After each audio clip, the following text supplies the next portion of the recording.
Okay, we're seeing a growing trend across North Texas. Families are returning to multi-generational living. Whether it's aging parents moving in or adult kids coming back home or families planning ahead, more households are choosing to live under one roof. So today we're joined by local realtor Barbie Armenta to help us understand what's driving this shift and what families need to know. Good morning to you. Good morning. All right, let's talk a little bit about this whole concept of multi-generational living. What do you mean by that? And why are you seeing it make a comeback?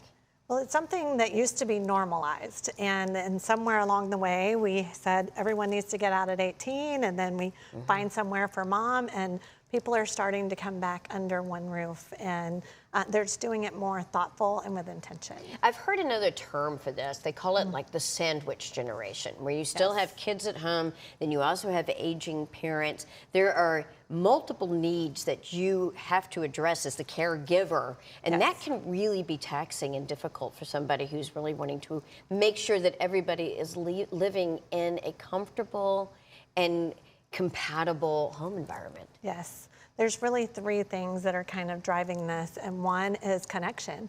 After the past years, we've just found more wanting to have community outside and inside the home.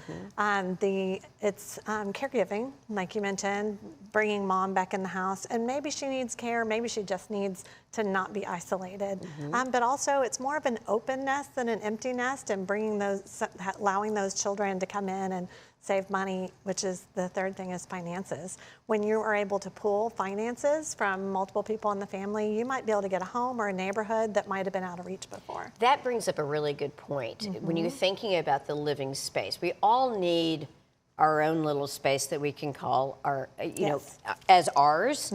And I'm curious about, when looking into a property and possibly expanding to accommodate these multiple needs, what are some key things we should keep in mind? Well, everyone is unique, and so it might be that you just need an extra bedroom and a bathroom downstairs. You might want a full suite with its own entrance. I have a listing in Fort Worth that has 5,000 square feet in the main house, but it has a full guest house in the back, and so that's a great situation when you can have that additional distance, guest just house. A little bit of distance. A little bit. And then together when you want, but a lot of builders here in North Texas are starting to build for this specifically to accommodate those needs. Well, it makes a lot of sense, because long-term care for our elders, and it can be really costly, and it might be much more practical to build another structure on your property. That way you have a little bit of distance. How important is it to have kind of your own little domain within a shared household? Well, I think the first thing is to have those maybe uncomfortable but vulnerable conversations so that you can talk about lifestyle, privacy, boundaries, finances, all of those things. You get them out on the front end instead of trying to squeeze everyone in and then figure it out on the back end. Just having that open dialogue. It may be uncomfortable, but it's worth it in the end. Okay, Absolutely. So what if you are somebody who is recognizing that the walls are getting closer and closer and you're feeling a little claustrophobic, and you are thinking about bringing mom or dad into your home, or a kid needs a little bit of time before they're ready to launch completely outside of the nest? What are some first steps that we should take before exploring new home options? The first thing is that vulnerable conversation within the family, and just talking about everyone's needs, everyone's finances, what way they'll contribute, and what works best for them.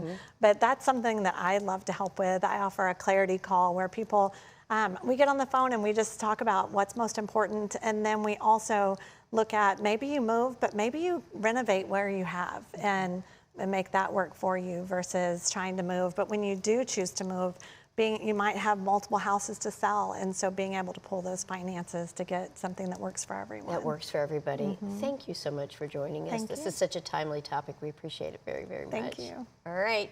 So coming up.